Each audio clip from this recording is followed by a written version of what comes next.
Hello, welcome to Leading Sustainable Change Through Process Mapping.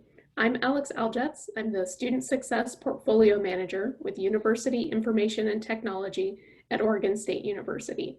And I focus on, in my role, using process mapping to improve the student experience. My name is Mavity. I'm the Special Projects Manager for Undergraduate Education at the University of California, Riverside, where we use process mapping to solve all sorts of problems related to student success. Today, we're going to talk a little bit about why you might use process mapping.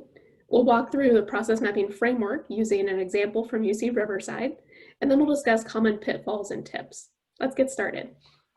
Wonderful. Well, we're all living in a time where things are constantly changing, and we find that our changes don't persist or they create new problems. One of the reasons for that is that any major organizational change to solve problems requires discovering the processes related to the problem. So with scarce resources, we're trying to build our Jenga tower higher. If we're moving the wrong piece of the Jenga tower, it all falls over. At UCR, the way this was showing up was that our general assignment classroom utilization was at over 100% because of demands on our space. And in the course of 2 years, we went through 2 different course scheduling policies, which was creating a lot of conflicts, a lot of overlapping problems, and just a lot of confusion for the campus. One cause of this is a lack of common understanding of underlying business processes. Like the Buddhist parable of each person touching a different part of the elephant, they each see one part of the process, but not the overall whole. At UCR, students, faculty, the registrar's office, advisors, they each saw a different part of this course scheduling problem, but not that overall whole. Students couldn't get into classes they needed, or those classes conflicted. Faculty didn't have the right rooms with the right technology, but either was not aware of the underlying causes. Higher education institutions are complex, and so are our processes. Many issues involve a combination of people, process, and technology, sometimes all 3. But we often focus only on one of these when we try to solve a problem. The first UCR solution was to limit Tuesday, Thursday room requests. They addressed the problem as a technical problem, but it turns out the problem incorporated people and process as well. Yeah, and a big part of that was the difference between tacit and explicit knowledge. So explicit knowledge has been documented or codified somewhere. Tacit is sort of the knowledge we carry around with us. And at UCR, our frontline employees understood these complex processes and the historical sort of shaking out of class timing and agreement that had happened that avoided scheduling conflicts. But this tacit knowledge wasn't documented, and it wasn't understood by the executives who were making these policy changes. A great solution to this is process mapping. Process mapping involves creating visuals that represent all parts of a process. This provides clarity, not solutions, but clarity helps you make sure you're solving the right problem, addressing people, process, and technology. People on the ground know the complexities of the process. They use that process day in and day out, but they're not often asked to help design solutions. Process mapping is a collaborative activity that draws on these folks' expertise. Process mapping visuals are also a great way to communicate business needs to decision makers and others who are involved in designing the solution. Here's a whole list of higher education processes where Joey and I have seen them used and have used process mapping ourselves to address these types of challenges. Great. So how would we actually go about process mapping? We're going to spend a few minutes discussing how to do process mapping using UCR's course scheduling challenges as an example. There are 3 distinct phases to process mapping. First, create a current state map of the process. Second, analyze the current state process map to identify and pinpoint issues. And third, ideate to address the issues and implement those ideas to improve the process. So here in the first phase for create, this stage involves setting the scope, determining your start and end points in particular, deciding and determining who is involved in the process, which offices or specific stakeholders, and then visualizing the steps, drawing out or using Post-its to map out what happens first, second, and who does those different actions. And you'll understand post-its are key to this. At UCR, we defined our start and end times pretty technically. We use the term roll inside of Banner as the start point of examining our process all the way through 2 weeks after the start of classes, which was our add drop deadline. So we weren't interested in anything that happened around course scheduling outside of that window. For our stakeholders, we cast a pretty wide net. We involved enrollment managers, advisors, and the registrar, faculty as well. And in order to visualize the steps, we made a map collaboratively using those sticky notes. Maybe you should have had a few more colors there, but made that in the physical world collaboratively, someone standing up at the front writing things down. And then we translated that and we used Visio to make a shareable, maintainable process map that was a little bit cleaner and a little bit easier to work from. Here in the next step of process mapping, you will analyze that current state process map to identify and pinpoint issues. Here are some questions you might ask your group as you're doing that analysis. Where in the process do issues arise? Where do delays often occur? What steps do not add value? Who does most of the work? And which steps take the most time or labor? Joey, where were some issues that came up? Well, lots of different places, but one of the most painful for faculty was that they would find out sometimes that their courses were changed, a few days or a week before classes started. And sometimes that meant changing between a 3-day-a-week class to a 2-day-a-week class, which means going from 50-minute lectures to 80-minute lectures, and means that they had to change their entire plan for their lectures for that quarter. And one of the things to keep in mind is a faculty member might have wanted a Tuesday, Thursday pattern in the beginning, have been assigned Monday, Wednesday, Friday, and then last minute get Tuesday, Thursday. So even though they're now getting what they want, they're annoyed because they have to redo their entire syllabus. So it turned a good thing into a bad thing. Oh, that sounds like that would be really annoying and challenging for Yeah. faculty. So where were some places delays occurred? Of course, communication is going to show up in things like this, and especially because fall, our busiest quarter, is being planned for over the summer, and faculty aren't on contract over the summer. Obviously, they're not as attentive to email, and so communication gets pretty slow during the summer. And what were some steps that took a lot of time or labor? Yeah, the biggest place that time and labor were used was around our learning communities.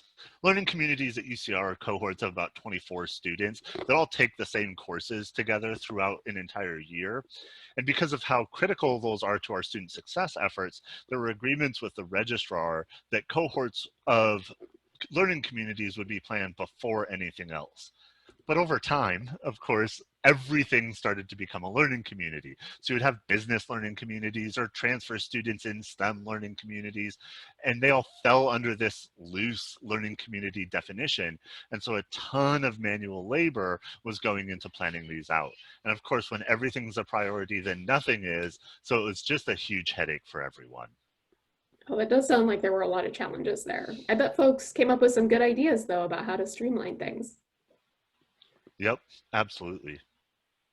So that brings us to our next stage of process mapping, ideate, where you generate ideas to address the issues that you determined in that analyze phase. And then you implement those ideas to improve the process. So some questions to ask your team when you're doing the ideate phase is, what big ideas do you have to totally redesign the process? What small improvements would optimize pieces of the process? What ideas are most likely to address the issues that you noted, especially the big ones that are a big pain point for folks? Which things are feasible short-term versus long-term? And then what does a redesign process look like once you've selected a few improvements? And you can go ahead and do a new process map that illustrates that redesigned, improved process. So Joey, what were some of the big ideas you talked about? We got pretty big in our ideas. One idea, for instance, was the idea of just doing away with general assignment classrooms, getting the registrar out of it, and giving all those classes back to departments. Wow, that would be quite a change. What were some small improvements that might optimize a piece of the process? Yeah, a couple small things, making a central repository of all the documents, deadlines, so that communication is easier. Another small one was all of our classes started 10 minutes after the hour, which meant faculty were wrapping up classes when administrative meetings would often begin. And so including faculty, which is so critical, was really difficult. So moving and aligning classes with the start of the hour was pretty easy and easy to do pretty quickly. Great. So what were some of the ideas you ended up implementing?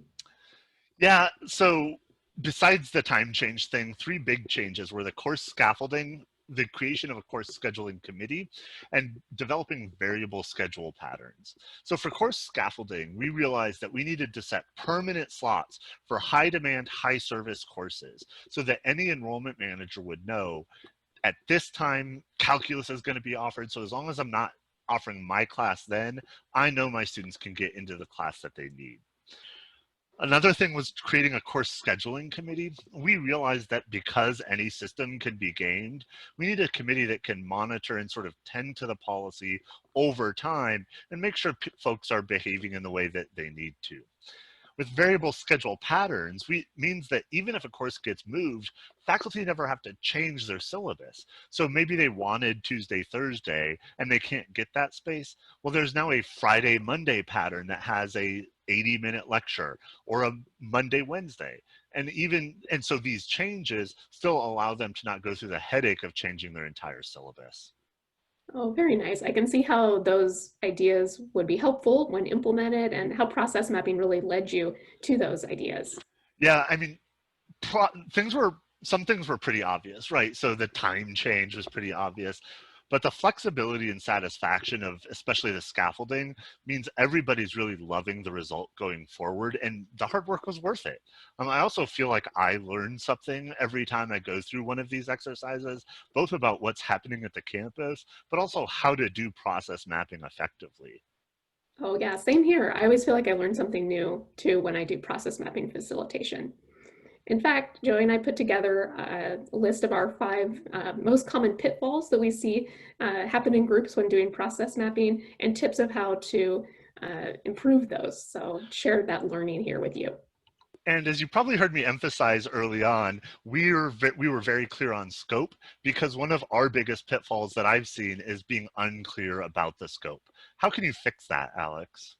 Yeah, one thing you can do is keep a parking lot when you're facilitating off to the side and use it to flag any out of scope items. So if someone brings something up that either happens before your start point or after your end point, or maybe with a different group of students that you're not focusing on, you can flag that to follow up on later.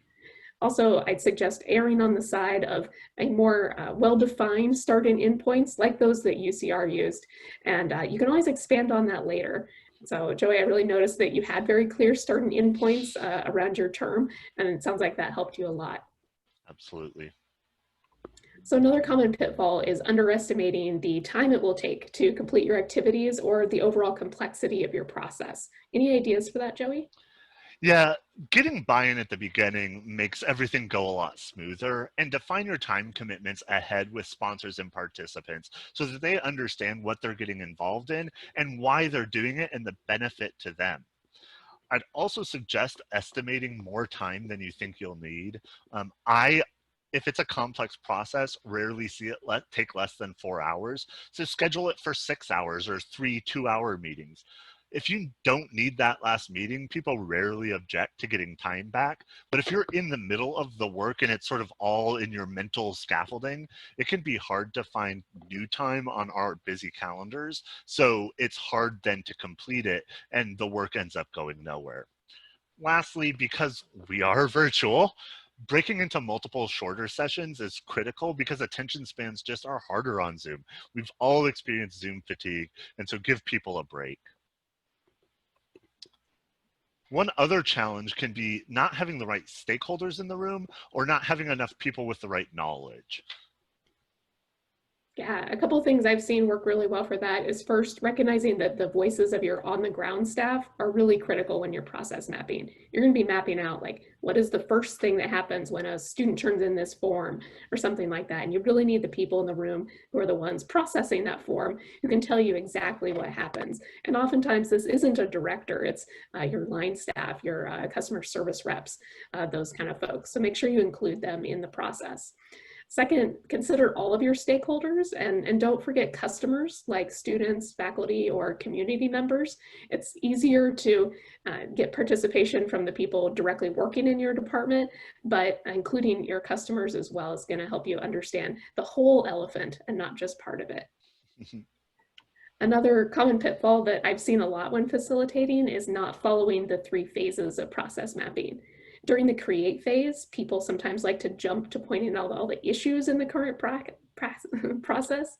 And during the analyze phase, when you do want to be focusing on those issues, sometimes people jump ahead to coming up with ideas to fix them. So Joey, any ideas for how to address those? Yeah, first, as a facilitator, find your moment to be calm. But really, describing the framework to participants at the start goes a really long way, so they understand, okay, I don't need to fix it when I'm analyzing things because that's coming. So the better they understand the framework, the better the process goes. Second, utilize group and personal parking lots to save issues or ideas until the appropriate phase. So you might think of a great solution, just have folks jot it down on a notepad or put it in an area of the room that you can then bring up when you get to that phase. I'd also say, because we are in a time where our energy is always feeling sapped, low energy and low engagement can be a challenge. Yeah, there are definitely some things you can do about this as a facilitator, both in the moment and kind of setting up things before. So one key thing is to keep folks in an exploration and improvement mindset. Try not to let them get bogged down by the large number of issues, say, that you come up with during the analyze phase, or to focus on how we've always done things when trying to come up with ideas. Keep them in the kind of exploration mindset. It's also really helpful to connect your work to a larger purpose. Like, what difference will this make if you improved this process that sped up the processing of a form? How would that help students? How would that help the office? How would that help the university overall? Also, as a facilitator, make sure you're adding in breaks to keep energy up during between activities, and then just overall keep it fun. If you are together, having some snacks never hurts, but even in virtual spaces, making sure you give people time to take care of their needs allows them to save enough energy to really participate in the process mapping. Fun, and we always know food gets people to show up, so that's absolutely true. Especially during this time, it feels like changes are more and more frequent, so finding ways to avoid repeatedly changing can be a huge help. People start to experience change fatigue, frustration levels rise, and it's not fun for anyone. Additionally, people can become confused with the new process if you're always changing it. So making the right change and doing it once is best for everyone. Today, you've seen how sustained change is enabled through process mapping, beginning by capturing the current state, then analyzing it for problems and opportunities for improvement, and then really exploring creative solutions and capturing them in a new process can go a long way to avoid repeatedly reinventing the wheel and help everyone save time and energy. We recognize that this brief overview today just scratches the surface of what's possible with process mapping. So we created some resources to help you further your learning and provided them for you here. Beyond this slide deck, you'll also find a curated list of articles and resources, as well as an in-depth case study from our colleagues at Michigan State University. So we just wanted to take an opportunity to thank you for your time today and joining us in learning about process mapping. You'll see here our contact information, and we welcome follow-up conversation with you if you have questions or comments, or maybe you want to share some ideas about things that you're thinking about using process mapping for on your campus. So you'll see here how to contact us and connect with us on social media. Thank you for your time today.